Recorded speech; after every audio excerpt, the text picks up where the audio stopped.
Hello friends, मैं हूं doctor Neeraj पहलाजानी। Pregnancy के दौरान ब्रीच प्रेजेंटेशन है यानी कि बच्चा उल्टा है, कैफ्लिक है यानी कि सीधा है, ट्रांसवर्स लाई है यानी कि आड़ा है। क्यों होता है ऐसा, आज हम इसके बारे में बात करेंगे। Click the subscribe button and hit the bell icon to get notifications of all my new videos. इससे पहले वाले वीडियो में हमने समझाया था कि इन तीनों प्रेजेंटेशन का क्या मतलब होता है।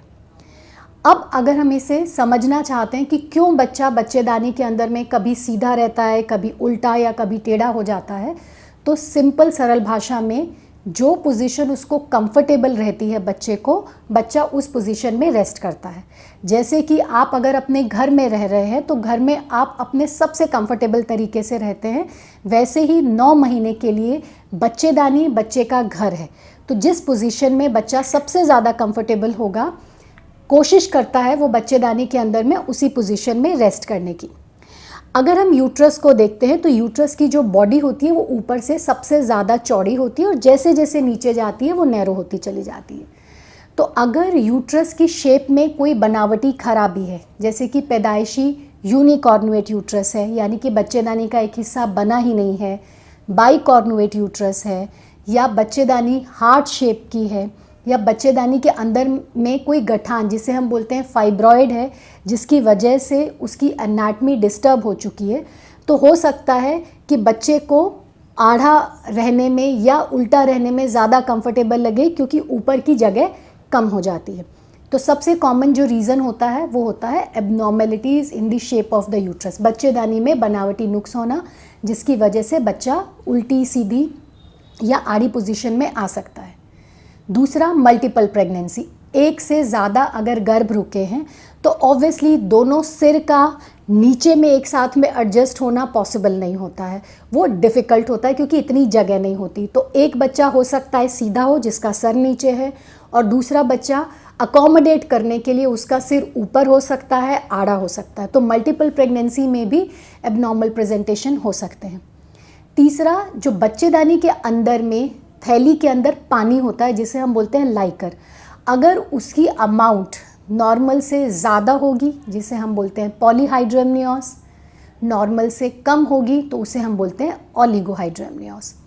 अगर पॉलीहाइड्रोमनियोस होता है तो बच्चा उस पानी में डांस करता रहता है क्योंकि जगह ज़्यादा है और उसको किसी एक पोजीशन में रेस्ट होना डिफ़िकल्ट हो जाता है, क्योंकि ज़रा सा भी थर्स्ट लगेगा, थोड़ा सा प्रेशर लगेगा तो बच्चा उसमें पूरा रोटेट कर जाता है। तो पॉलीहाइड्रोमनियोस में भी एबनॉर्मल प्रेजेंटेशंस होना बहुत कॉमन सी बात है। ओलिगोहाइड्रोमनियोस अगर होता है तो बच्चा अंदर फंसा फंसा रहता है, वो किसी एक पोजीशन में अगर वहाँ पे पहुँच गया कि बाई चांस अगर बच्चे के बटक्स जो है वो नीचे रह गए, अब क्योंकि पानी कम है, जैसे बच्चा बढ़ गया तो उसे घूमने में तकलीफ़ हो सकती है क्योंकि जगह नहीं है।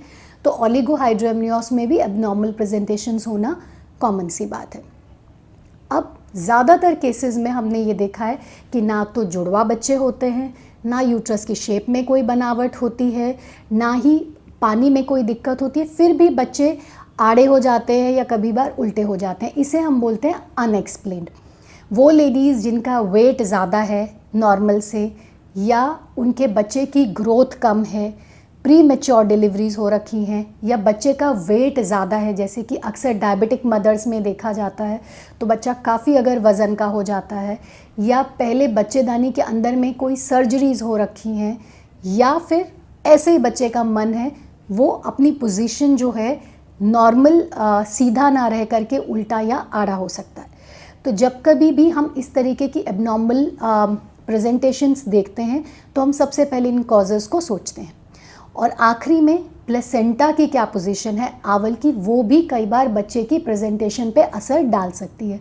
खासकर अगर प्लेसेंटा नीचे बच्चेदानी के मुंह पे है, जिसे हम बोलते हैं प्लेसेंटा प्रीविया, अगर वो सेंट्रल है या लो लाइंग है तो वो भी बच्चे को एबनॉर्मल पोजीशनिंग दे सकता है, क्योंकि शायद बच्चा कंफर्टेबल नहीं होता है अगर नीचे की जगह प्लेसेंटा ने ऑक्यूपाई कर रखी है। तो ज़्यादातर केसेस में बच्चे आड़े या उल्टे भी हो सकते हैं। तो एबनॉर्मल प्रेजेंटेशंस की क्या वजह थी ये हमने जाना, और जब कभी भी इस तरीके की प्रेजेंटेशंस होती हैं तो हम ये ज़रूर जानने की कोशिश करते हैं कि ऐसी क्या वजह है जिसकी वजह से बच्चा उल्टा है, क्योंकि अगर यूट्रस में बनावटी खराबी की वजह से ऐसा हो रहा है तो नेक्स्ट टाइम भी अगर बच्चा पैदा होगा तो हो सकता है कि उसकी प्रेजेंटेशंस जो हैं वो नॉर्मल ना रह करके उल्टी या आड़ी हों।